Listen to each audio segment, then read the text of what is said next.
Welcome to Not Milk Never Milk. Subscribe if you're lactose intolerant. In this video, I will explain how to buy dollars on Binance Easy Guide. Connect your bank or card, complete KYC, deposit your local currency. Then open the USD market, place a buy order at market or limit price. Review fees and confirmations. Enable 2FA, compare rates. Watch the order book, set price alerts, and keep receipts for accounting. To place a buy order, start on the USD trading page. Pick market for instant fills or limit to set your price. Enter the USD amount or quantity. Verify the estimated fees and total cost. Confirm the order. Then monitor order status until filled.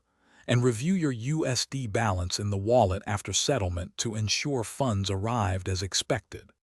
If you are finding this video helpful, please subscribe and like to support the channel and get more guides. Quick recommendation: the Kindle Paperwhite makes long market reading more comfortable and portable, perfect for checking prices anywhere. Check the description for the link and other deals to snag a discount. Thanks for the support. Now let's get back to the video.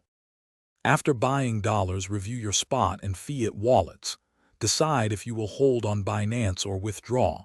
Initiate withdrawals with correct banking details. Confirm 2FA prompts. Track blockchain or bank confirmations. Keep screenshots or receipts for records. And reconcile balances with your accounting to ensure everything matches and to simplify any future audits or reporting requirements. Thanks for watching. If this was helpful, leave a like and consider subscribing. See you next time.